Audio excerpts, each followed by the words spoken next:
أعوذ بالله من الشيطان الرجيم بسم الله الرحمن الرحيم আমরা আজকে কোরআনের সবচাইতে দামি সূরা থেকে কিছু কথা শুনবো ইনশাআল্লাহ। পড়েন, বলেন কোরআনের সবচেয়ে দামি সূরা কোনটি? সবাই বলেন। একজন বলছে ইখলাস, আর আপনারা সূরা ফাতিহা, আপনারা বাকারা, ওইদিকে ফাতিহা, পিছনে দলাদলি দেখছেন? হ্যাঁ, আসলে সবচেয়ে দামি সূরা কোনটা আপনার? হ্যাঁ বলেন, কোন সূরা ছাড়া নামাজ হবে না?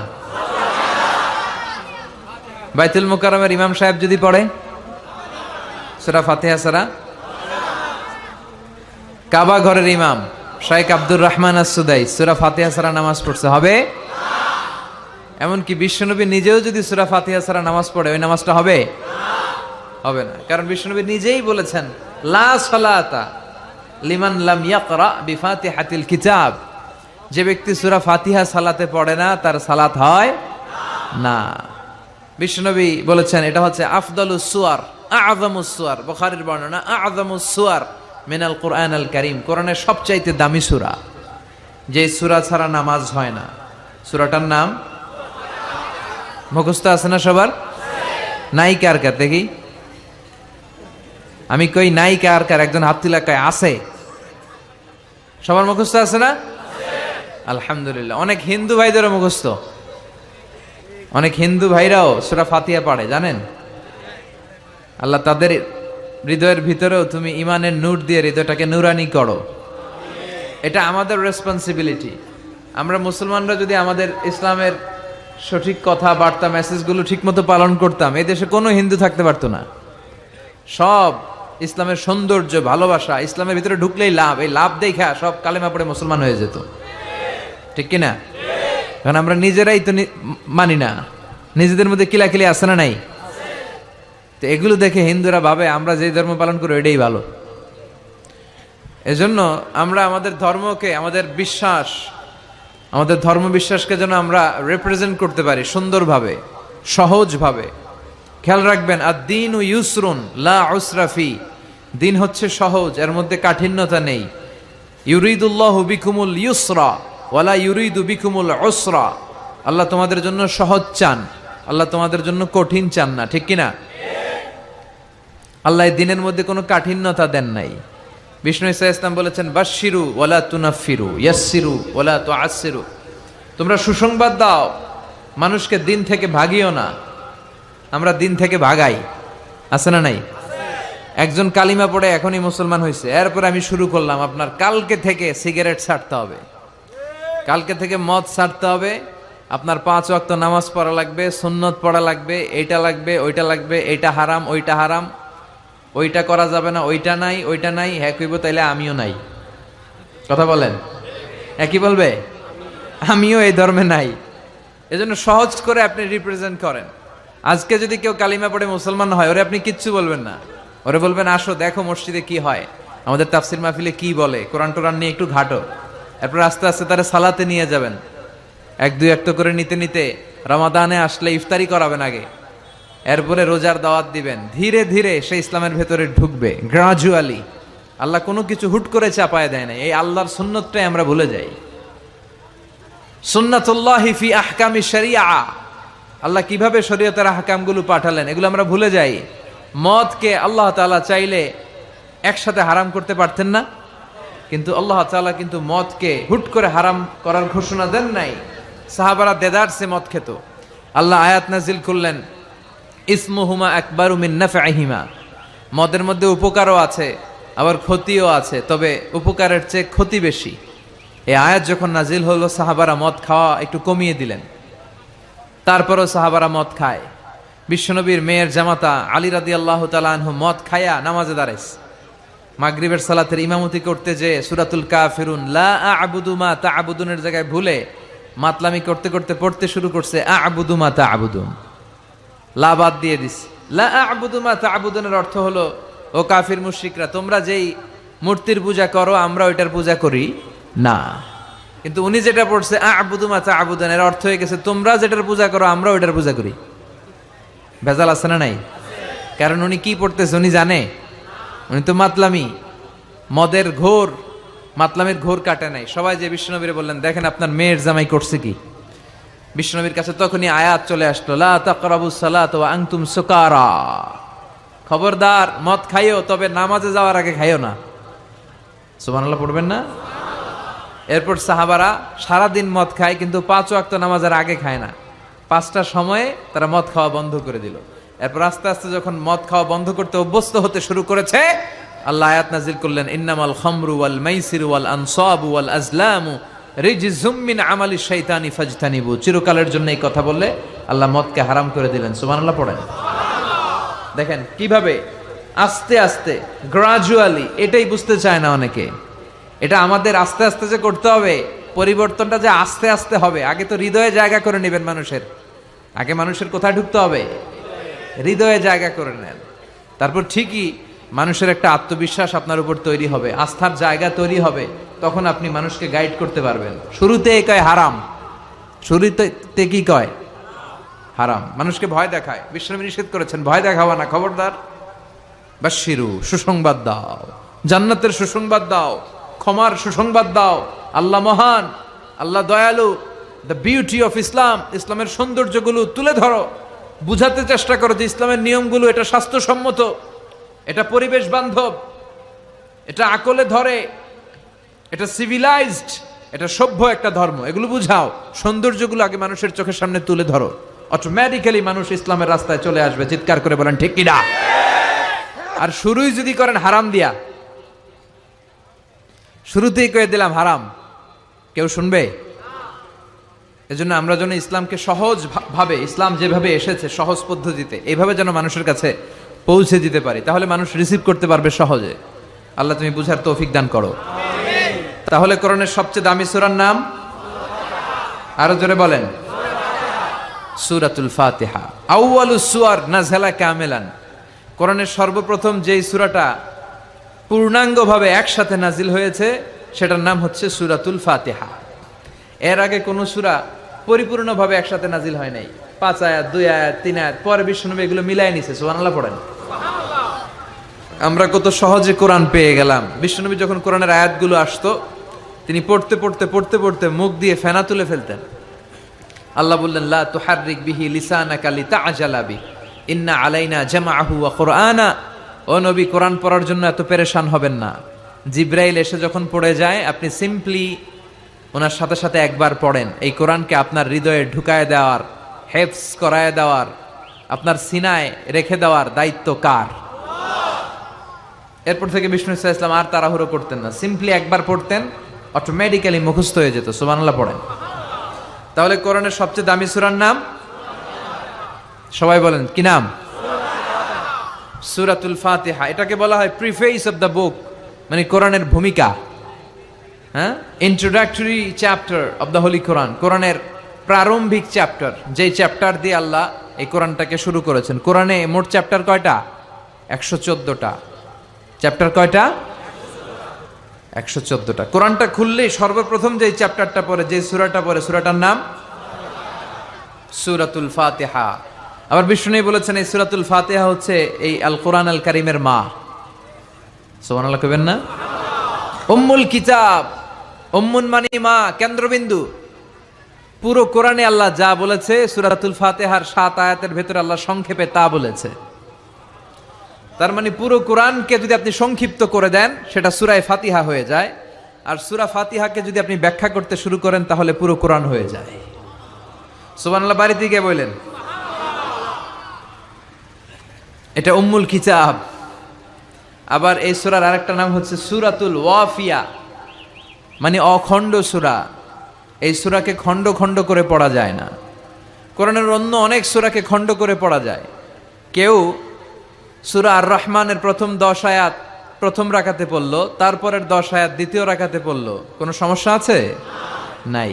কিন্তু কেউ যদি ফজরের 2 রাকাত নামাজের প্রথম রাকাতে সূরা ফাতিহার অর্ধেক পড়লো, দ্বিতীয় রাকাতে বাকি অর্ধেক পড়লো, তার নামাজ হবে? কারণ এটা পূর্ণাঙ্গ সূরা, অখণ্ড সূরা। এই সূরাকে খণ্ড খণ্ড করে পড়া যায় না, ভাগ করে পড়া যায় না। এটা পড়লে পুরোটাই পড়তে হয়। চিৎকার করে বলেন ঠিক কিনা? আবার এই সূরার আরেকটা নাম হচ্ছে সূরাতুদ দুআ। কি নাম? দোয়া মানে কি? দোয়া করা। দোয়া মানে প্রার্থনা করা, চাওয়া, মাংনা, ফরিয়াদ করা। বিষ্ণু বলেছেন ইযা ইসতাআনতা ফাসতাইন বিল্লাহ।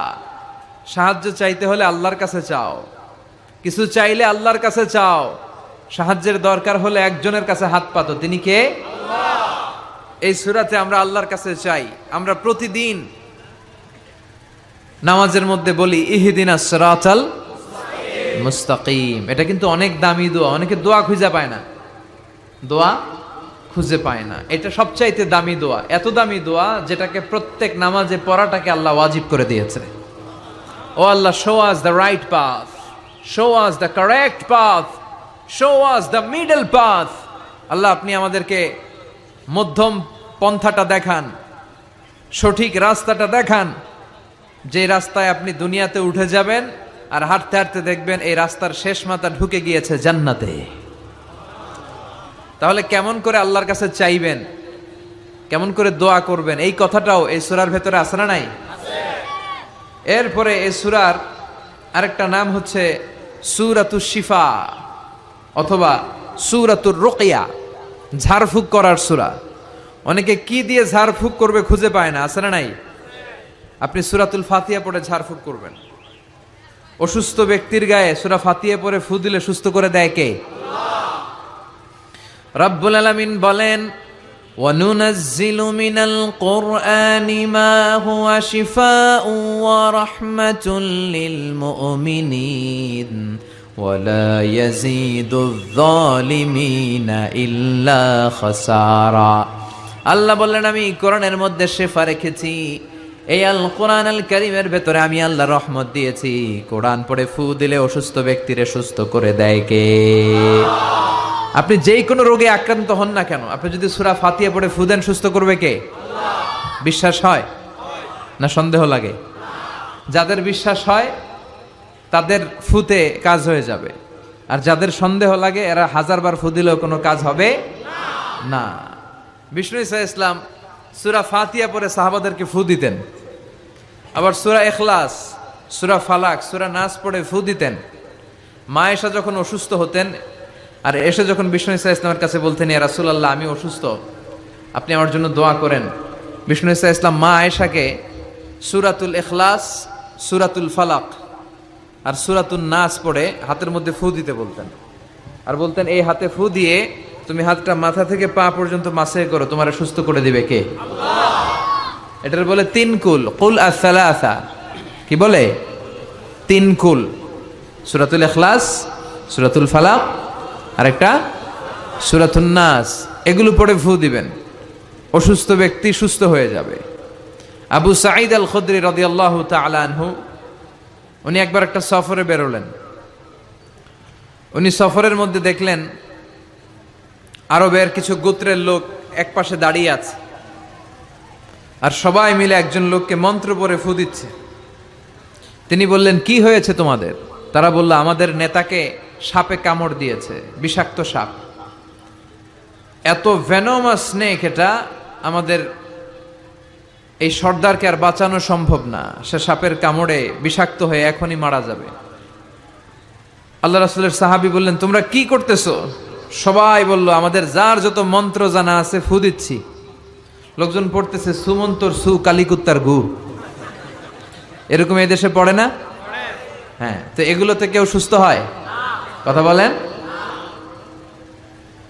আল্লাহ রাসূলের সাহাবী বললেন কোনো মন্ত্রতন্ত্রে কাজ হবে না, আমার কাছে এমন এক জিনিস জানা আছে যেটা পড়ে আমি ফু দিব, সুস্থ করে দিবে কে? আল্লাহ। আবু সাঈদ আল খুদরি রাদিয়াল্লাহু তাআলা আনহু গেলেন, সবাইকে সরিয়ে তিনি সূরা ফাতিহা পড়লেন।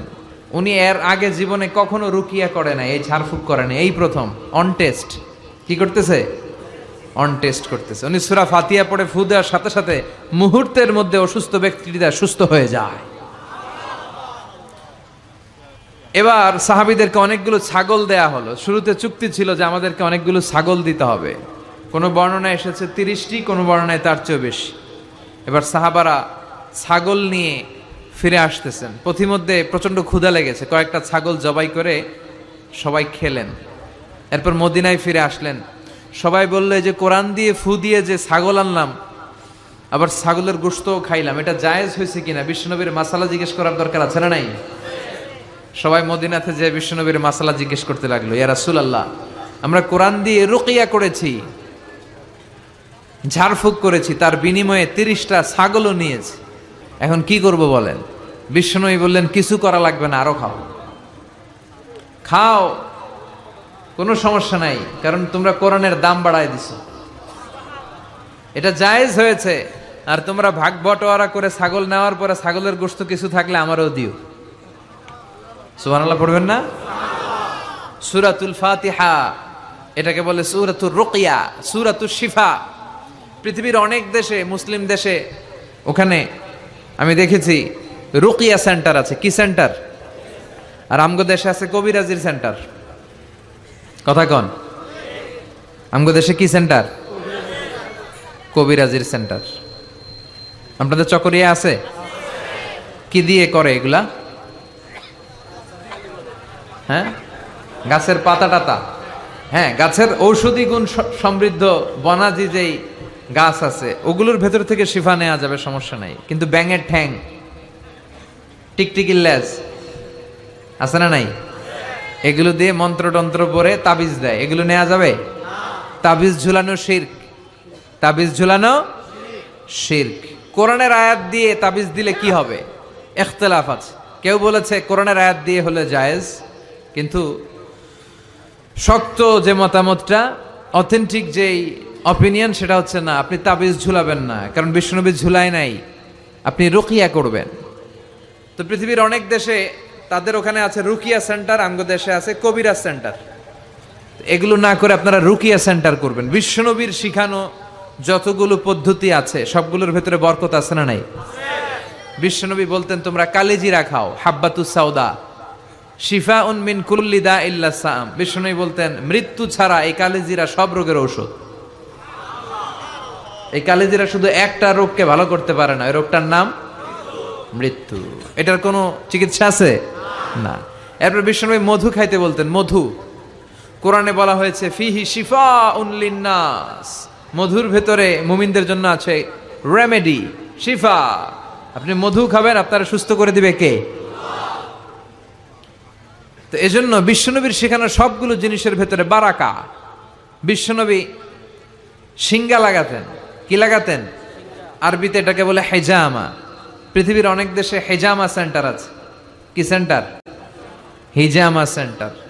এই কাপিং বলে এটাকে, প্লাস্টিকের কাপিং লাগায়, দেহের ভেতরে যে দূষিত রক্তগুলো আছে, যেখানে পেইন হয়, ব্যথা হয়, টেনে এই দূষিত রক্তটা বের করে দিবে আর আপনারা সুস্থ করে দিবে কে? বিশ্বনবী এই কাপিং করতেন।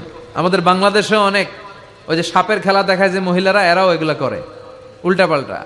এরা গান বানায়, কয় পক্ষ আয় যোক্ষ আয়, সিঙ্গা লাগায়, সাপের খেলা দেখায়, আছে না নাই? এই সাপের খেলা দেখাবে, পক্ষ আয় যোক্ষ আয় বলবে, আসলে কিছুই বের করতে পারে না। বিশ্বনবীর শিখানো যতগুলো পদ্ধতি আছে আমরা সেগুলো মানবো, ওগুলোর ভেতরে বরকত দিয়েছে কে? এখন গোটা বিশ্বের বিভিন্ন জায়গায় বিশ্বনবীর এই হেজামা, সিঙ্গা লাগানোটা, এটা ল্যাবরেটরিক্যালি প্রুভড হয়েছে যেটা স্বাস্থ্যকর। এবং আমি দেখলাম গত বিশ্বকাপে একজন ফুটবলার তারকা, সে তার দেহের অনেক জায়গায় সিঙ্গা লাগিয়েছে। আলহামদুলিল্লাহ পড়েন। তার মানে ইউরোপ, আমেরিকায়, গোটা বিশ্বে বিশ্বনবীর এই সুন্নাহগুলো ছড়াই দিচ্ছে কে? ওয়ালা বাইতা ওয়াবার ওয়ালা মাদার ইল্লা আদখালাহুল্লাহু হাযাদ দ্বীন। আল্লাহর ওয়াদা, আল্লাহ বলেছেন নবী, এই পৃথিবীতে এমন কোনো জঙ্গল থাকবে না, মরুভূমি থাকবে না, এমন কোনো ঘর থাকবে না, বাড়ি থাকবে না, এমন কোনো পাহাড় থাকবে না, এমন কোনো জায়গা থাকবে না যে জায়গায় আমি কালেমার কথা আর ইসলামের কথাকে পৌঁছায় দেব না। প্রতিটা জায়গায় ইসলামের কথাকে পৌঁছায় দিবে কে? কালেমার বাণীকে পৌঁছে দিবে কে? তাহলে অসুস্থ হলে কোন সূরা পড়ে ফু দিবেন? কথা বলেন। হুজুরের কাছে গেলে হুজুর এটা পড়েই ফু দেয়। আমাদের কাছে আসলে আমরা কি বানায় বানায় কিছু পড়তে পারবো না? আমরাও সূরা ফাতিহা পড়েই ফু দেই। তা আপনিও সূরা ফাতিহা পড়ে ফু দিবেন। আর আব্বা আম্মার কাছে দোয়া চাইবেন বেশি। কার কাছে? মায়ের দোয়া আল্লাহ কোনোদিন ফিরায় দেয়? কথা বলেন। ওগো মা তুমি এই ধরনের শ্রেষ্ঠ নেয়ামত, তোমারই পদতলে রয়েছে জান্নাত। ওগো মা তুমি এই ধরনের শ্রেষ্ঠ নেয়ামত, তোমারই পদতলে রয়েছে জান্নাত। আলহামদুলিল্লাহ পড়েন। সালাসু দাওয়াতিন মুস্তাজাবা, 3 ব্যক্তির দোয়া আল্লাহ ফিরায় না। এক হচ্ছে মুসাফিরের দোয়া, 2 হচ্ছে মজলুমের দোয়া, 3 হচ্ছে মায়ের দোয়া, বাবার দোয়া, ছেলে মেয়েদের জন্য হাত তুলে দোয়া করতে দেরি, ওই দোয়া কবুল হতে দেরি হয়। এজন্য মায়ের কাছে দোয়া চাইবেন তো, বাবার কাছে। গোটা পৃথিবীর সবগুলো পীর সাহেব মিলে যদি ফু দেয়, আর আপনার মা যদি শুধু বিসমিল্লাহ বলে ফু দেয়, মায়ের দোয়া কবুল করে নেবে কে? কত বড় দামি সম্পদ আমাদের ঘরে আমরা জানি না। বিষ্ণু বলেছেন কিয়ামতের একটা আলামত হচ্ছে, কিয়ামতের আগ দিয়ে বিয়ের পর ছেলেগুলো মাকে ভুলে যাবে, আর বউয়ের ওন্নার পিছনে খালি ছুটবে, দৌড়াবে। বউ পাগলা, মারে ভুলা যায়, আছে না নাই? চকরিয়াতে মাশাআল্লাহ এগুলা নাই কি? বেশি? সর্বনাশ। যুবক ভাইয়েরা এগুলো করবা না। আব্বা আম্মার কাছ থেকে দোয়া নিবা। খেয়াল রাখবেন, আপনি যত নামাজ পড়েন, আপনি যত রোজা করেন, আপনি যত ইবাদত করেন, আপনি যত হজ করেন, যত দান করেন, আপনার আব্বা আর আপনার আম্মা যদি আপনার উপরে নাখোশ থাকে, আপনার ইবাদত আপনারে বাঁচাতে পারবে না। আপনি সেজদা দিতে দিতে কপালে দাগ ফেলেছেন, এই কালো দাগে আপনারে কিছু করে দিতে পারবে না যদি আব্বা আম্মা আপনার বিরুদ্ধে আল্লাহর কাছে নালিশ করে। এজন্য আব্বা আম্মার কাছ থেকে দোয়া নিতে রাজি আছেন তো? আর অসুস্থ হলে কি পড়ে ফু দিবেন? সবাই বলেন, মনে থাকবে? পেটে ব্যথা, মাথায় ব্যথা, ডায়াবেটিক্স, গ্যাস্ট্রিক, আলসার, সবাই বলেন কোন সূরা? হ্যাঁ, প্যারাসিটামল 3 বেলার মতো। সব রোগের জন্য কোন সূরা? চিল্লায় বলতে হবে কোন সূরা? ফাতিহা। আর যদি জিন ভূত ধরে তাহলে পড়বেন আয়াতুল কুরসি। জিন ভূত ধরে না মাঝে মাঝে, জিন আসর করে, এটা অদৃশ্য একটা প্রাণী। জিসমুন নারিউন ইয়াতাশাক্কালু বিআশকালিন মুখতালিফা, আগুনের তৈরি একটা সৃষ্টি, তারা চাইলে যে কোনো আকৃতি নিতে পারে। এই জিনেরা এসে বিশ্বনবীর কাছে কালিমা পড়ে একদল জিন মুসলমান হয়েছে। বিশ্বনবীর কণ্ঠের সুমধুর তেলাওয়াত শুনে একদল জিন বলেছে, আর ওই কথাটা আল্লাহ কোরআনে কোট করেছে, ইন্না সামি'না কুরআনান আজাবা ইয়াহদি ইলার রুশদি ফাআমান্না বিহি। আমরা কি আজীব কোরআনের তেলাওয়াত শুনলাম, যে কোরআন মানুষকে হেদায়েতের পথ দেখায়। এর চেয়ে কোনো দামি জিনিস পৃথিবীতে নাই, ফলে এই কোরআনের উপর আমরা ঈমান আনলাম। এই জিন জাতীয় বিষ্ণু ঈসা ইসলামের কাছে ঈমান এনে কালিমা পড়ে মুসলমান হয়েছে। এই জন্য এই জিনেরা মাঝে মাঝে আমাদের ক্ষতি করে। টয়লেটে ঢুকার আগে এই জিন থেকে আল্লাহর কাছে পানাহা চাবেন। আল্লাহুম্মা ইন্নী আউযু বিকা মিনাল খুবুসি ওয়াল খাবাইস। খুবুস হচ্ছে খাবিসের প্লুরাল, আর খাবিসাতুন এটার প্লুরাল হচ্ছে খাবাইস। মানে আল্লাহ, খারাপ জিন, খারাপ পরি, মানে জিন আর জিন্নাহ, পুরুষ জিন, নারী জিন, এই সব ধরনের খারাপ জিনের নজর থেকে তুমি আমাকে হেফাজত করো। এরা টয়লেটের ভেতরে থাকে। এই দোয়া পরে যখন আপনি ঢুকে যান, ওদের চোখের সামনে পর্দা নামিয়ে দেয় কে? ওরা আপনার কোনো ক্ষতি করতে পারে? কিভাবে আপনি প্রোটেকশন নেবেন এই দোয়াগুলো পড়ার মাধ্যমে? সব বিশ্বনবী শিখাই গেছেন। আপনি কখন কিভাবে পড়লে you will get the perfect protection from your lord, আপনি আল্লাহর কাছ থেকে প্রোটেকশন পাবেন, এগুলো পড়ে না। এজন্য জিন ভূতে যদি আসর করে, অশরীরী কোনো প্রাণী যদি আপনার উপর ভর করে ক্ষতি করতে চায়, আপনি যদি ফিল করেন, আপনি আয়াতুল কুরসি পড়বেন, আপনি সূরা ফালাক, সূরা নাস পড়ে ফু দিবেন, জিনের বাদশাও দিবে দৌড়। কথা বলেন। আর প্রত্যেক ফরজ সালাতের পরে এই আয়াতুল কুরসি পড়া লাগবে কি লাগবে না? বিষ্ণু বলেছেন, মান ক্বারা আয়াতুল কুরসি দুবুরা কুল্লি সালাতিন মাকতুবা লাম ইয়ামনাহু মিন দুখুলিল জান্নাতি ইল্লাল মাউত। প্রত্যেক ফরজ সালাতের পরে যে একবার আয়াতুল কুরসি পড়ে, তার জান্নাতে যাওয়ার ক্ষেত্রে আর কোনো বাধা থাকে না, একটা জিনিস ছাড়া, সেটা হচ্ছে তার মরণ। লোকটা মরে না, তাই জান্নাতে ঢুকে না, মরলেই জান্নাতে ঢুকবে। সুবহানাল্লাহ, আসতে পড়েন। ওরে আল্লাহ, ইদানিং অনেক লম্বা লম্বা চিঠি দেয় অনেকে, মনের সব আকুতি মিনতি হুজুরের কাছে ঝেড়ে প্রকাশ করে। আমার একটা পেজ আছে, ফেসবুক পেজ, তো ওখানেও লম্বা লম্বা চিঠি দেয়, এত বড় বড় চিঠি, জীবনের সব দুঃখ কষ্ট আজহারি ভাইয়ের কাছে বলে ফেলায়। তো আল্লাহ তাদেরকে কবুল করুক, যারা ইসলামিকলি সলিউশন চায়, যারা অন্যদিকে না যে কোরআনে কি আছে সুন্নায় কি আছে ওইভাবে সাজেশন চায়, আল্লাহ তাদের সবাইকে তুমি কবুল করো। তাহলে আমরা অসুস্থ হলে সূরাতুল ফাতিহা পড়বো, ঠিক কিনা? এই সূরার আরেকটা নাম দিয়েছেন বিশ্বনবী, সেটা হচ্ছে সাবউল মাসানি। কি নাম? চিল্লায় বলেন। ولقد آتيناك سبعا من المثاني والقرآن العظيم। আল্লাহ বললেন, নবী আমি আপনারে সাবউল মাসানি দিয়েছি, আমি আপনারে নিত্য পাঠনীয় 7টা বাক্য দিয়েছি, আর কোরআনে আজিম দিয়েছি। বিশ্বনবী বলেন, এই সূরাতুল ফাতিহার এত দাম, এই সূরার মতো মর্যাদার সূরা তাওরাতের ভেতরে নাই। আল্লাহু আকবার। এই সূরার মতো মর্যাদা পূর্ণ সূরা ইনজিলের ভেতরে নাই। এই সূরার মতো দামি সূরা সুহুফে ইব্রাহিম ও মুসার ভেতরে নাই, ইনজিলের ভেতরে নাই, তাওরাতের মধ্যে নাই, কোন কিতাবের ভেতরে নাই। এই সূরার নাম হলো সূরাতুল ফাতিহা। সাবউল মাসানি, নিত্য পাঠনীয় সপ্তবাক্য, মানে এমন 7টা বাক্য যেটা সব সময় পড়তে হয়, সব সময় পড়তে হয়। যারা প্রতিদিন নামাজ পড়েন তাদের সূরা ফাতিহা পড়া লাগে না?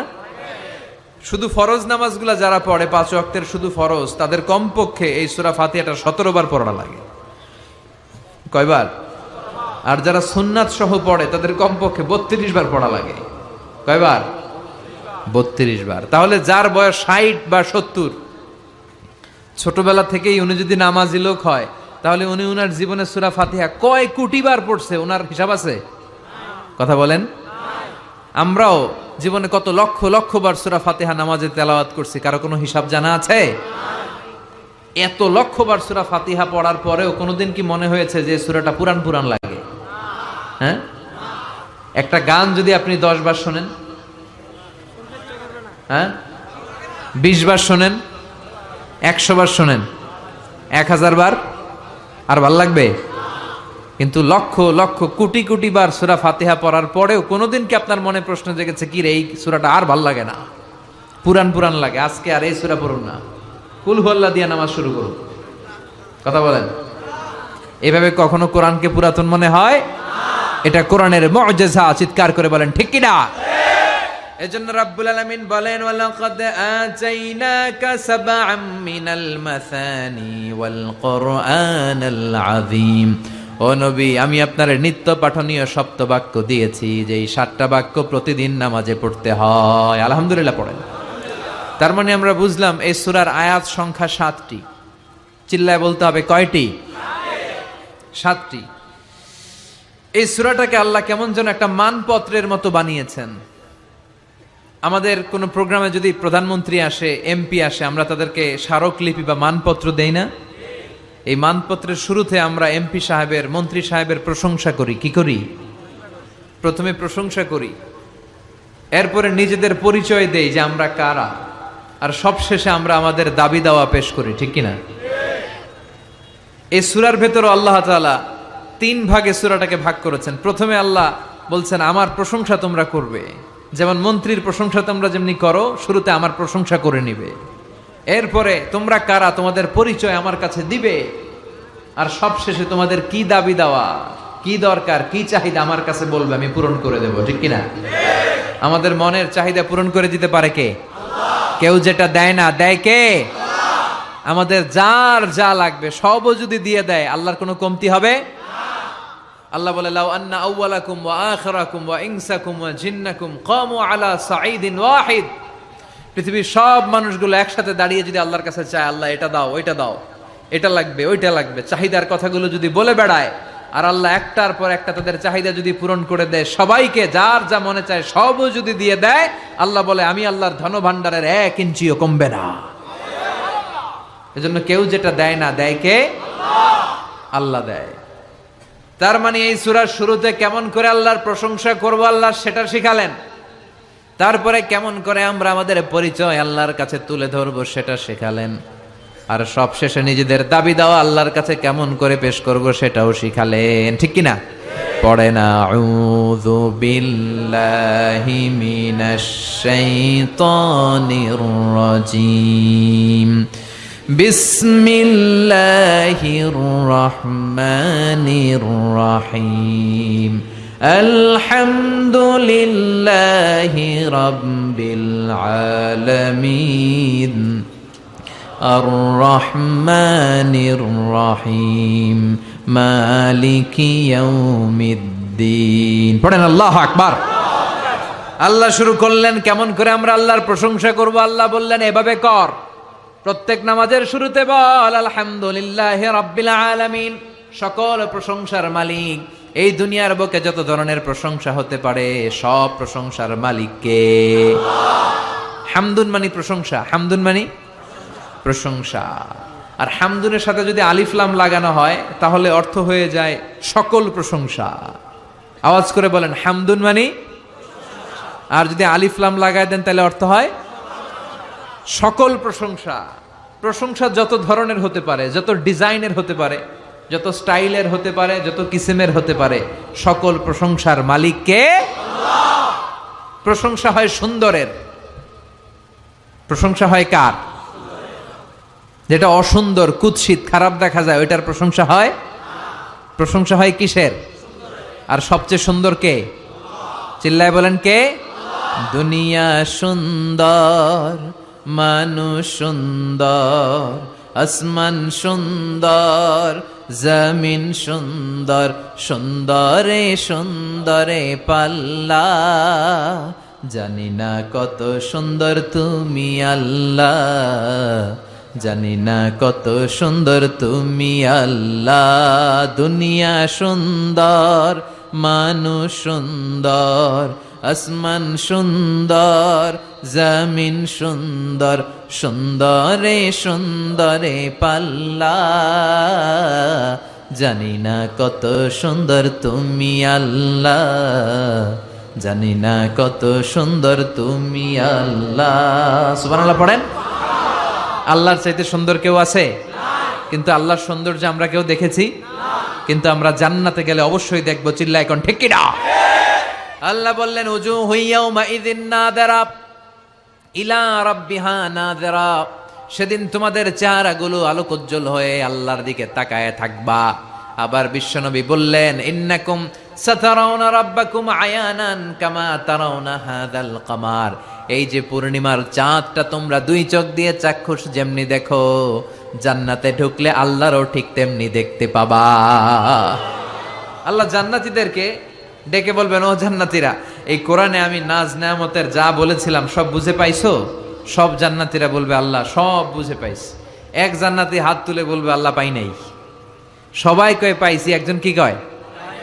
আল্লাহ বলবেন সবাই বলল পেয়েছে, তুমি বললা পাও নাই, তাহলে তুমি বলো তুমি কি পাও নাই। ওই জান্নাতি বলবে আল্লাহ আমরা আপনারে পাই নাই। আল্লাহ আপনারাই তো পাই নাই, কারণ এত কিছু পাইছি আপনারে তো পাই নাই, আপনারে দেখি নাই তো। আল্লাহ বলবেন তাই, আমারে দেখতে মনে চায়, ঠিক আছে, কারণ জান্নাতীরা যাই চাবে তাই পাবে। তো তোমরা যখন আমারে দেখতে চাইছো আমি ওই দেখাও দেবো। চিল্লা এখন ঠিক কিনা? আল্লাহ তখন বিশাল কনফারেন্স রুম করবেন। ওই রুমের ভেতরে, ওই হলের ভিতরে আল্লাহ সবাইকে বসার সুযোগ দিবেন জান্নাতীদেরকে, এবং সেখানে আল্লাহ তাআলা নিজের সৌন্দর্য, নিজের নূরের তাজাল্লি জান্নাতীদের কাছে প্রকাশ করে দিবেন।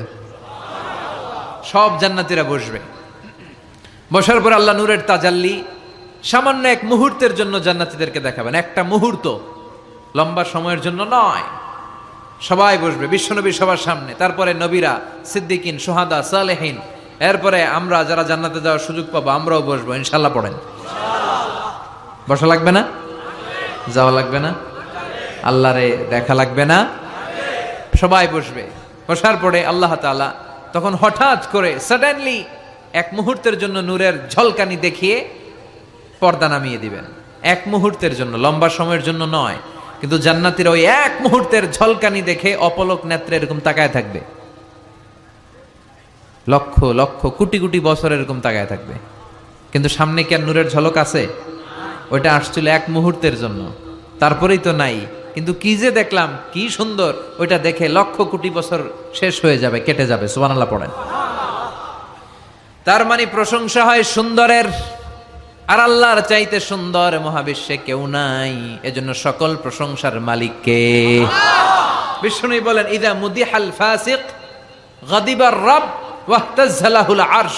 কোন ফাসিকের প্রশংসা করো না, কারণ ফাসিকের প্রশংসা করলে আল্লাহর আরশ কেঁপে যায়, আল্লাহ রাগান্বিত হয়ে যায়। চিল্লা এখন ঠিক কিনা? কিন্তু আমাদের সমাজে ফাসিকের প্রশংসা আছে না নাই? ফাসিকের প্রশংসা না করলে চাকরি থাকে না, এরকম আছে না নাই? মসজিদের সভাপতি ঘুষ খায়, সুদ খায়, আছে না নাই? কিন্তু ইমাম সাহেব যদি প্রশংসা না করে, ইমাম সাহেবের চাকরি নাই। চিল্লা এখন ঠিক কিনা? সমাজপতি, সমাজের নেতা, এদের প্রশংসা করা লাগে। ভালো হইলেও প্রশংসা করা লাগে, খারাপ হইলেও প্রশংসা করা লাগে। কিন্তু বিশ্বনবী বলেন, কেউ যদি ফাসিক হয় খবরদার, তার কোনো প্রশংসা করা যাবে না। চিৎকার করে বলেন ঠিক কিনা? এজন্য আল্লাহ বললেন, আলহামদুলিল্লাহি রাব্বিল আলামিন, সকল প্রশংসার মালিক হলাম আমি। এই দুনিয়ার বুকে যত ধরনের প্রশংসা হতে পারে, প্রশংসার মালিক কে? আমরা আল্লাহর প্রশংসা করে শেষ করতে পারবো? কথা বলেন। আল্লাহর প্রশংসা যে আমরা করব, কম কম না বেশি বেশি? বিষ্ণু ঈসা ইসলাম মসজিদে নববীতে নামাজের ইমামতি করছেন। আল্লাহু আকবার বলে নামাজ শুরু করলেন, রুকু করলেন, রুকু থেকে দাঁড়িয়ে পড়লেন সামি আল্লাহু লিমান হামিদা। পেছন থেকে সাহাবারা মনে মনে আওয়াজ করে বলল, ফিসফিস করে, রব্বানা ওয়ালাকাল হামদ। এক সাহাবী বলল, হামদান কাসীরান তাইয়িবান মুবারাকান ফি। নামাজ শেষে বিষ্ণু বললেন, কে পড়েছ হামদান কাসীরান তাইয়িবান মুবারাকান ফি? এটা তো আমি শিখাই নাই, কে পড়েছ? এক সাহাবী বলেন, নবী আমি পড়েছি। কেন পড়েছ? আমি তো এটা শিখাই নাই। কই পাইছো? কই আমি নিজেই বানাইছি। সুবহানাল্লাহ কইবেন না? বিষ্ণু বললেন, আমি শিখাই নাই, তুমি পাইলা কই? নিজের মন মতো বানালা কেন? সাহাবী বলে, নবী আল্লাহর প্রশংসা কম কম করলে আমার ভালো লাগে না, করতে মনে চাই বেশি বেশি। এজন্য এটা আমি বানাই নিজে নিজে আল্লাহর প্রশংসা করছি। বিশ্বনবী খুশি হয়ে গেলেন, বললেন, আরে ভয় পেও না, চিন্তা করো না, আমি নামাজরত অবস্থায় দেখেছি তোমার যে এই অতিরিক্ত হামদান কাসীরান তাইয়িবান মুবারাকান ফির অতিরিক্ত 4টা তাসবির যে সওয়াবটা, এই 4টা তাসবির সওয়াবটা কে কার আগে এই সওয়াবটা আল্লাহর আরশে পৌঁছে দিবে, এ নিয়ে 30 জনেরও বেশি ফেরেশতা আকাশে প্রতিযোগিতা করছিল। তাহলে আল্লাহর প্রশংসা আমরা করব কম কম না বেশি বেশি? সকল প্রশংসার মালিক কে? আল্লাহ। আল্লাহর সবচেয়ে বেশি প্রশংসা করেছে কে? বিশ্বনবী মুহাম্মদ সাল্লাল্লাহু আলাইহি ওয়াসাল্লাম। এজন্য ওনার নামের ভেতরেও প্রশংসার শব্দ আছে না নাই? আলহামদু এসেছে হা মিম দাল থেকে। বিশ্বনবীর নামের ভেতরে এই হা মিম দাল আছে না নাই? বিশ্বনবীর সবচেয়ে বিখ্যাত নাম হচ্ছে মুহাম্মদ। বিখ্যাত নামটা কি? এর ভেতরে হা মিম দাল আছে না নাই? এরপরে সবচেয়ে বিখ্যাত যে নামটা বিশ্বনবীর, সেটা হচ্ছে আহমদ। আহমদের ভেতরে হা মিম দাল আছে না নাই? আবার বিশ্বনবী কিয়ামতের দিন জান্নাতীদেরকে নিয়ে যখন জান্নাতের দিকে ছুটে যাবেন, তখন বিশ্বনবীর হাতে একটা পতাকা শোভা পাবে। ওই পতাকার মধ্যে ওই শব্দটা লেখা থাকবে যেই শব্দ দিয়ে আল্লাহ সূরাতুল ফাতিহা শুরু করেছেন। কোন শব্দ দিয়ে আল্লাহ সূরা ফাতিহা শুরু করেছেন? আলহামদু। বিশ্বনবীর এই পতাকার মধ্যে লেখা থাকবে আলহামদু। সুবহানাল্লাহ পড়েন। লিওয়াউল হামদ মানে প্রশংসার পতাকা। কারণ এই নবী দুনিয়ার বুকে সবচাইতে বেশি প্রশংসা করেছে কার? এজন্য এই নবী প্রশংসার পতাকা নিয়ে জান্নাতবাসীদেরকে সাথে নিয়ে জান্নাতের দিকে ছুটে যাবে। এজন্য আল্লাহ ডেকে বলে, গোলাম আমার প্রশংসা করে কোনোদিন তোরা শেষ করতে পারবি না। ওয়া ইন তাউদ্দু নি'মাতাল্লাহি লা তুহসুহা ইন্নাল ইনসানা লাযালুমুন কাফফার। আল্লাহ বলে, আমি আল্লাহর দেয়া নেয়ামতগুলো যদি হাত দিয়ে গুনতে শুরু করে দাও, তোমার গুনতে গুনতে জীবন শেষ হয়ে যাবে, হায়াত ফুরিয়ে যাবে, আমার নেয়ামত গুনে শেষ করা যাবে না। সাগরের জলকে কালি করে, গাছের পাতাকে খাতা করে, তোমার মহিমা লেখা শেষ হবে না, যদিও লিখি প্রভু জীবন ভরে। সাগরের জলকে কালি করে, গাছের পাতাকে খাতা করে, তোমার মহিমা লেখা শেষ হবে না, যদিও লিখি প্রভু জীবন ভরে। সাগরের জলকে কালি করে, ঠিক কি না? কি উপমা দিলেন আল্লাহ? পৃথিবীর সব সাগরের জল যদি কালি হয়ে যায়, আরে পৃথিবীর সব গাছগুলো যদি কলম হয়ে যায়, সাগরের জল নামক কালি দিয়ে গাছের কলম খাতা, গাছের কলম দিয়ে ওই পাতার উপর যদি আল্লাহর প্রশংসা লিখতে শুরু করে দাও, সাগরের জলগুলো শেষ হয়ে যাবে, গাছের পাতার গাছগুলো ফুরিয়ে যাবে, কিন্তু আল্লাহর প্রশংসা করে করে শেষ করা যাবে না। আল্লাহর প্রশংসা করে কোনোদিন শেষ করা যাবে?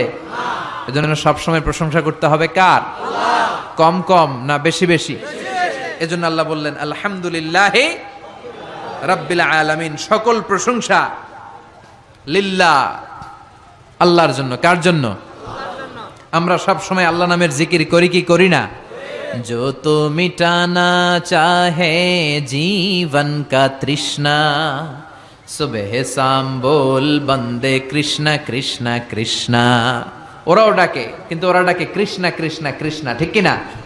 আমরা বলি जो तो मिटाना चाहे जीवन का जाला, सुबह शाम बोल बंदे अल्लाह अल्लाह अल्लाह, ঠিক কিনা? আল্লাহর নামটা ভাল লাগে?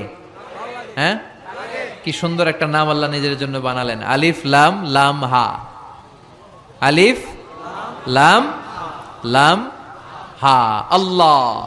ডাক দিলে হৃদয়টা ভরে যায়, ঠিক কিনা?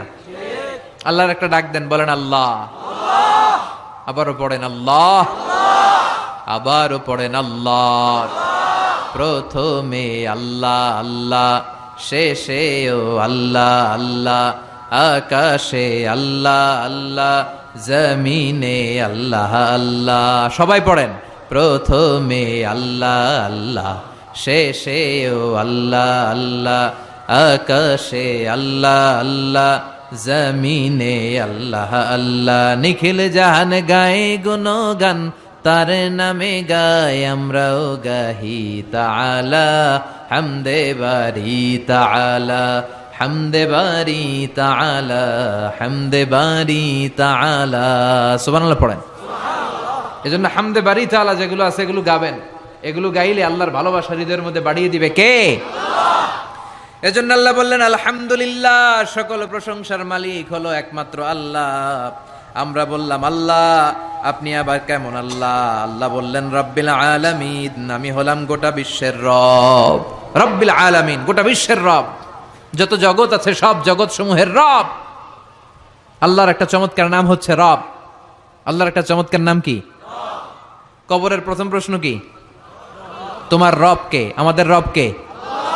আবার আমরা যখন সালাতে রুকু করতে যাই আমরা কি বলি? সুবহানা রাব্বিয়াল, রবের নাম আছে না? এরপরে যখন সিজদায় যাই আমরা কি পড়ি? সুবহানা রাব্বিয়াল আলা। আবার বিশ্বনবী যখন আল্লাহর কাছে দোয়া করতেন, বিশ্বনবী রবের নামটা শুরুতে এনে দোয়া শুরু করতেন আর পড়তেন রব্বানা আতিনা ফিদ দুনিয়া হাসানাতাও ওয়া ফিল আখিরাতি হাসানাতাও ওয়া কিনা আযাবান নার।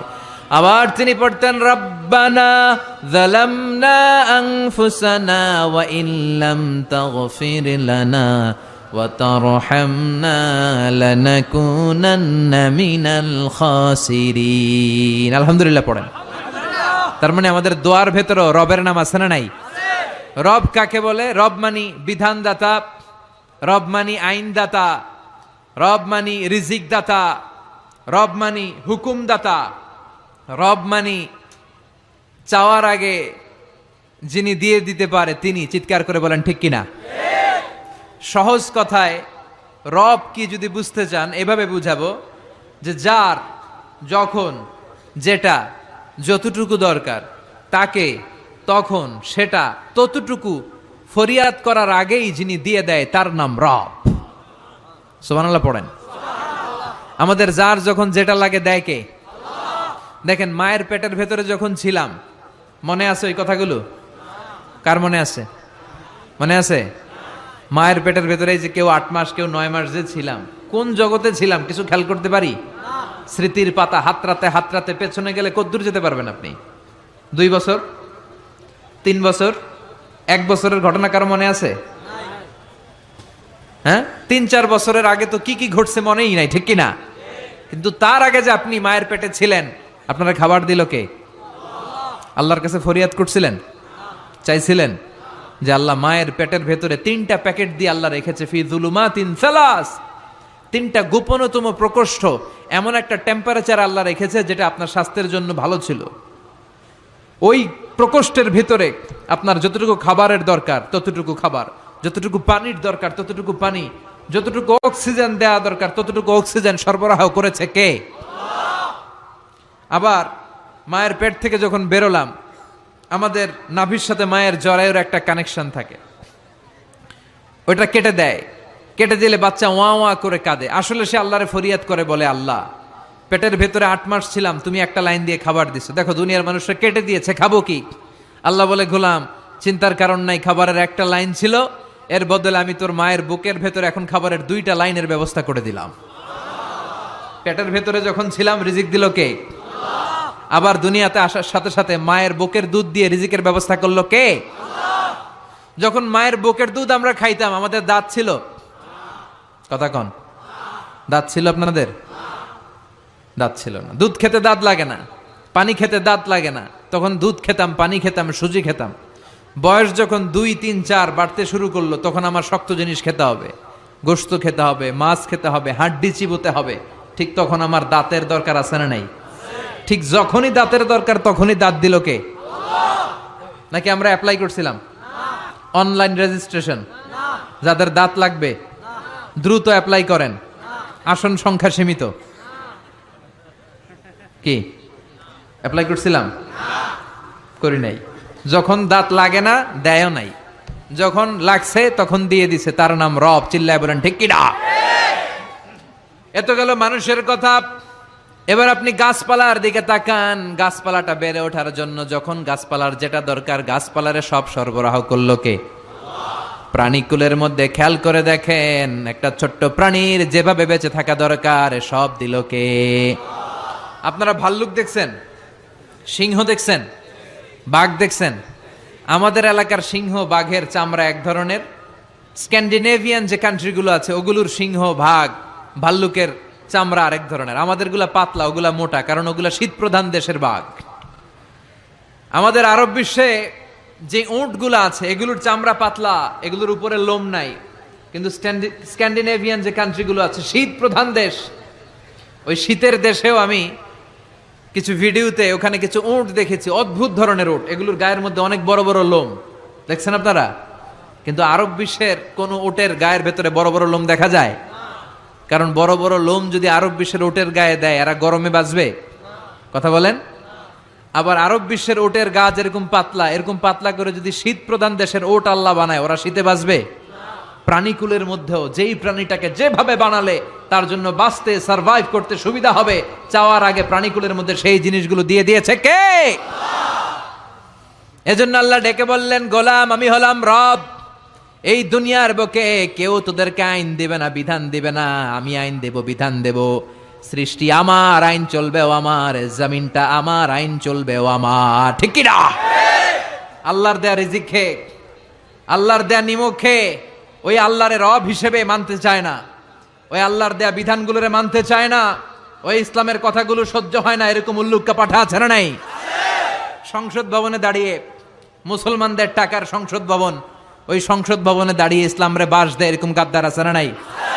এগুলোর সাথে মুসলমানদের কোনো সম্পর্ক? এগুলো হচ্ছে আগাছা। এগুলো কি? মাননীয় প্রধানমন্ত্রীর উচিত সংসদ ভবনটারে আগাছা মুক্ত করা। এগুলো আগাছা, এগুলো অন্যের কাঁধে ভর করে ক্ষমতার চেয়ারে বসেছে। চিল্লায় বলেন ঠিক কিনা?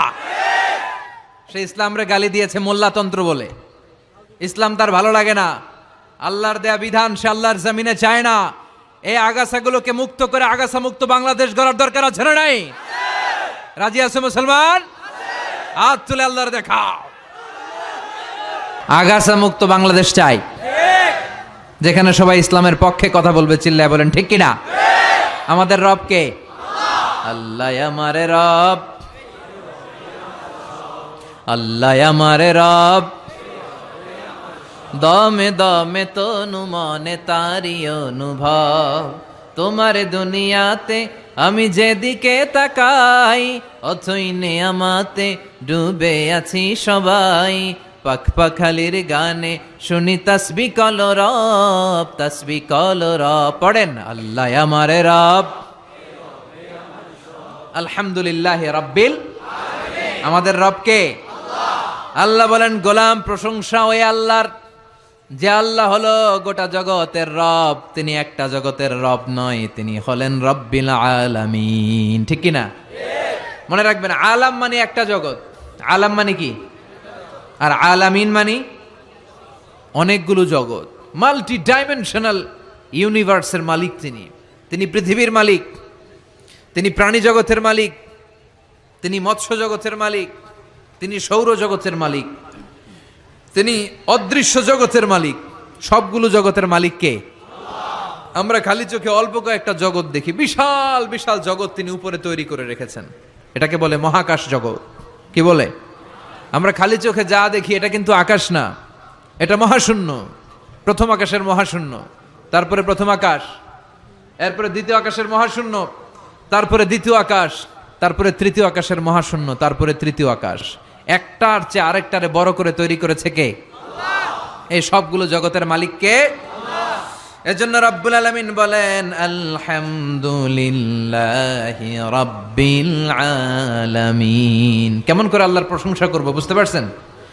এরপর আমরা বললাম আর রহমানির রহিম, আপনি দয়ালু, আপনি মেহেরবান। আল্লাহর চাইতে বেশি দয়ালু কেউ আছে নাকি? আমি আমারে যতটা বেশি ভালোবাসি তার চাইতেও আমারে বেশি ভালোবাসে কে? আমার বাবা মা আমারে যত বেশি ভালোবাসে তার চেয়ে আমারে বেশি ভালোবাসে কে? আমার স্ত্রী আমারে যত বেশি ভালোবাসে তার চাইতেও আমারে ভালোবাসে কে? আমার সন্তান আমারে যত ভালোবাসে তার চাইতেও আমারে বেশি ভালোবাসে কে? আল্লাহ তুমি দয়ার সাগর রহমানুর রহিম, তোমারে দয়ায় পূর্ণ আমার সারা নিশিদিন, তোমারে দয়ায় পূর্ণ আমার সারা নিশিদিন। ঠিক কি না? প্রিয় ভাইয়েরা, খেয়াল রাখবেন, আমাদের রব হচ্ছে রহমান, তিনি হচ্ছেন রাহিম। চিল্লায় বলেন আল্লাহর নাম কি? আল্লাহর নাম কি?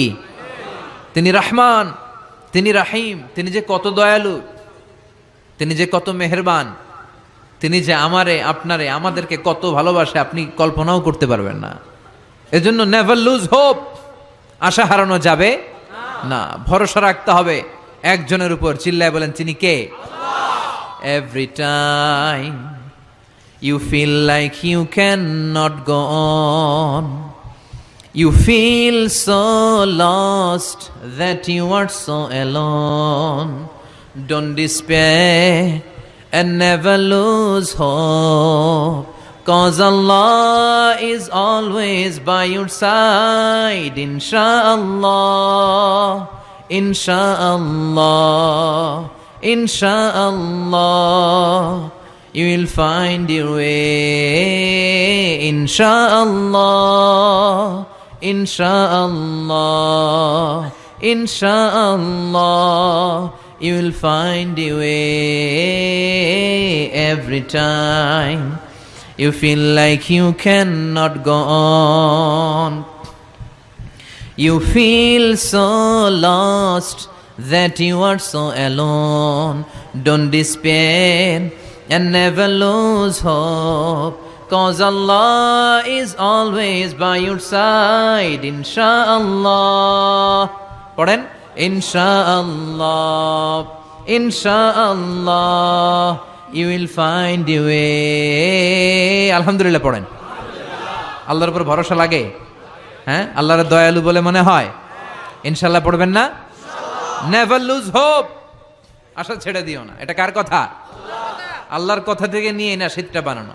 আয়াতটা হচ্ছে লা তাইআসু মির রাউহিল্লাহ, আল্লাহর রহমত থেকে নিরাশ হবা।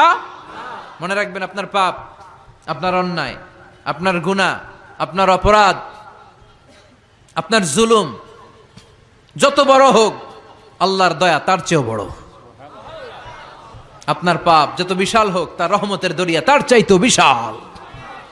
এজন্য আল্লাহ বললেন আমি রহমান আর রাহিম, আমি দয়ালু, আমি মেহেরবান। তারপরে আল্লাহ বললেন মালিকি ইয়াউমিদ্দিন, আমি হলাম বিচার দিবসের মালিক। কোন দিবসের?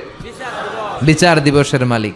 যেই বিচার আমরা দুনিয়াতে পাই নাই, যেই বিচার দুনিয়াতে হয় নাই, ওই বিচার ওই দিন সংগঠিত করবে কে?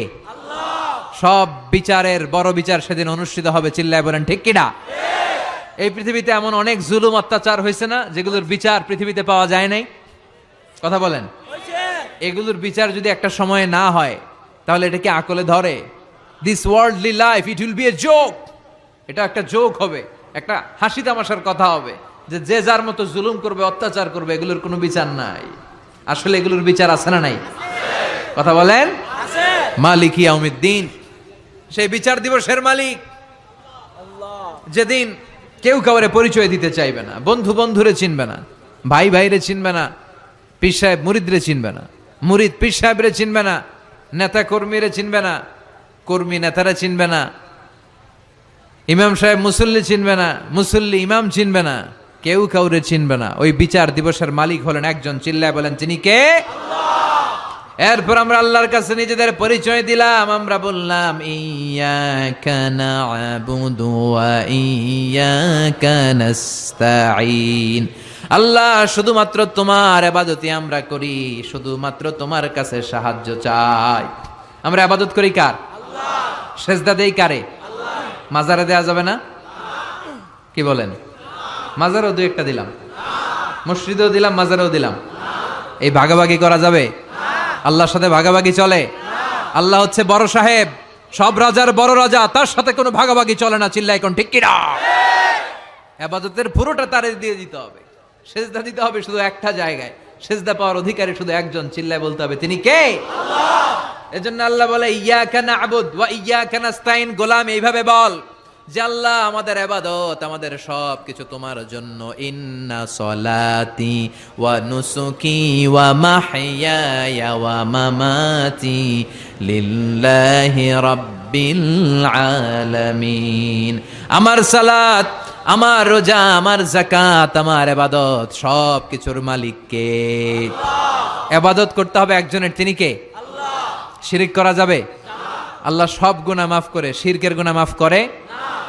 কক্সবাজারে তো শিরক টিরক নাই না? আছে। চকরিয়াতে আছে। মাজার টাজার নাই? আছে। নাকি মাজারের রাজধানী? হ্যাঁ, কবর জিয়ারত করে সুন্নাহ। আমাদের রাস্তা দেখায় কে? আল্লাহ। আমরা পথ ভুলে গেলে পথ দেখায় কে? আল্লাহ। আমি যদি কোনদিন পথ ভুলে যাই, হাতছানি দিয়ে কাছে নিও, মমতার বন্ধনে আমায় বেঁধে সব ভুল ক্ষমা করে দিও। আমি যদি কোনদিন পথে ভুলে যাই, হাত ছানি দিয়ে কাছে নিও, মমতার বন্ধনে আমায় বেঁধে সব ভুল ক্ষমা করে দিও। আওয়াজ করে পড়েন আমিন। এরপর আমরা আল্লাহরে বললাম, আল্লাহ সিরাতুল মুস্তাকিম আমাদের দেখাবা, কিন্তু ওই পথটা যেন এমন হয় যেই পথের মধ্যে তুমি নিয়ামত দিয়েছো। সিরাতাল্লাযীনা আন'আমতা আলাইহিম, সিরাতাল্লাযীনা আন'আমতা আলাইহিম। আল্লাহ ওই পথ যেই পথের উপর তোমার নিয়ামত বেশি না কম? বেশি। আল্লাহ কাদের পথে নিয়ামত বেশি দিয়েছে? নবীদের পথে, সিদ্দিকিনদের পথে, শুহাদাদের পথে, সলিহিনদের পথে। চিল্লায় বলেন ঠিক কিনা? তাহলে আমরা পথ গ্রহণ করলে এই চারটা পথ গ্রহণ করব, ঠিক কিনা?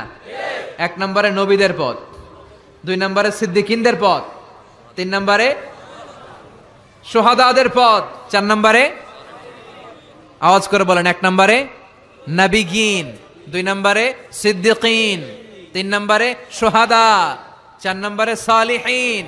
আওয়াজ করে সবাই বলেন, এক নম্বরে, আওয়াজ করে বলতে হবে, এক নম্বরে, দুই নম্বর, তিন নম্বর, চার নম্বর।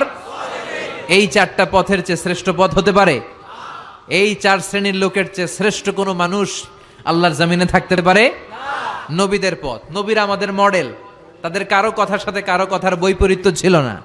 পৃথিবীর কোন নবী বলছে আল্লাহ একজন, আরেক নবী আইসা কয় না আল্লাহ দুইজন হইতে পারে? হয়েছে? তার মানে তাদের কথায় মিল আছে না নাই? তাদের কাছে ওহী আসে একটা হেডকোয়ার্টার থেকে। চিল্লায় বলেন তো হেডকোয়ার্টারটা কার? তারা পৃথিবীর শ্রেষ্ঠ সন্তান। 2 নম্বরে সিদ্দিকিন। সিদ্দিকিন মানে সত্য প্রকাশে, সত্য গ্রহণে আপোষহীন, যাদের লিডার ছিল আবু বকর সিদ্দিক। ঠিক কিনা? ওনার চেয়ে শ্রেষ্ঠ মানুষ হয়? আমরা ওনার মতো হতে চাই কি চাই না? 3 নম্বরে সোহাদা, শহীদদের পথ, পৃথিবীর শ্রেষ্ঠ সন্তান, শ্রেষ্ঠ সন্তান। এজন্য শাহাদাতের তামান্না থাকার দরকার আছে না নাই? মরবো কয়বার? কথা কন। এজন্য আমরা আল্লাহর কাছে শাহাদাতের মৃত্যু চাই।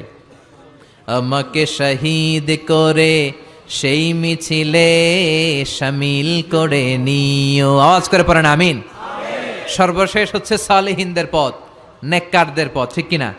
তাহলে 4টা পথ আমরা চাই। আর 2 শ্রেণীর রাস্তা থেকে আমরা নিজেদেরকে বাঁচাতে চাই। কয় শ্রেণী? সবাই বলেন। আমরা বললাম আল্লাহ এই 4 শ্রেণীর রাস্তায় যেন আমরা থাকতে পারি, চলতে পারি, কিন্তু 2 শ্রেণীর রাস্তা থেকে আমরা নিজেদেরকে বাঁচাতে চাই। গায়রিল মাগদুবি আলাইহিম ওয়ালাদ-দাল্লিন। গায়রিল মাগদুবি আলাইহিম, আল্লাহ যাদের উপর তুমি রাগান্বিত, তোমার ক্রোধ আর রাগ যেই দলের উপর, ওই দলে আমরা ঢুকতে চাই। ওইটা হচ্ছে ইহুদিদের দল। কাদের দল? পৃথিবীতে সবচাইতে নিকৃষ্ট জাতি। ওরা নিজেদের নবীদেরকে নিজেরা মেরেছে, গোটা বিশ্বে বিশৃঙ্খলা লাগিয়েছে। এই পৃথিবীতে যত প্রথম বিশ্বযুদ্ধ, দ্বিতীয় বিশ্বযুদ্ধ, যত পৃথিবীতে অস্ত্রের মহড়া, সব যুদ্ধ আর অস্ত্রের নাটের গুরু হচ্ছে ইহুদিরা। চিল্লায় এখন ঠিক কিনা? গোটা বিশ্বব্যাপী যত ঝঞ্ঝাল, এগুলোর নাটের গুরু হচ্ছে ইহুদিরা। ওদের পথ আমরা চাই না। পাশাপাশি ওয়ালাদ-দাল্লিন, পথভ্রষ্ট যারা, যাদের নবীকে তেল মালিশ করতে করতে, সম্মান দিতে দিতে আল্লাহর চেয়ারে বসাইছে। ওরা বলে ঈসা আলাইহিস সালাম নাকি আল্লাহর ছেলে, মারিয়াম আলাইহিস সালাম নাকি আল্লাহর স্ত্রী। আমরা এই পথ মানি না। আমরা বলি কুল হু আল্লাহু আল্লাহুস লাম ইয়ালিদ ওয়া লাম ইয়াকুল লাহু। আমরা বলি আমরা ইহুদিদের পথ মতো মানতে চাই না, আমরা খ্রিস্টানদের পথেও চলতে চাই না, আমরা নবীদের পথ, সালেহিনদের পথ, সিদ্দিকিন আর সোহাদাদের পথ চাই। ঠিক কি না? এই যে এতগুলো প্রার্থনা বাক্য যে পড়লাম, এখন আমিন বলার দরকার আছে না নাই? আওয়াজ করে পড়বেন আমিন। সালাতে যখন সূরাতুল ফাতিহা পড়েন তখন আপনারা আমিন বলবেন, জোরে বলবেন কিংবা আস্তে বলবেন, কিন্তু বলবেন। আমিন বলা ছেড়ে দিয়েন না আবার। নাকি আমিন লইয়া কিলাকিলি করবেন? কিলাকিলি করবেন কারা কারা দেখি? চকরিয়াতে আছে আমিন লইয়া কিলাকিলি? কিলাকিলি করা যাবে? আমরা সালাতের পরে সূরা ফাতিহা যখন পড়বো, পড়ার পরে আমরা আমিন পড়বো। আমরা সূরাতুল ফাতিহা থেকে যা শিখলাম নিজেদের জীবনে বাস্তবায়ন করব। আর সব সময় বিপদে আপদে একজনের কাছে প্রার্থনা করব, তিনি কে? আল্লাহ। কেউ যেটা পারে না, পারে কে?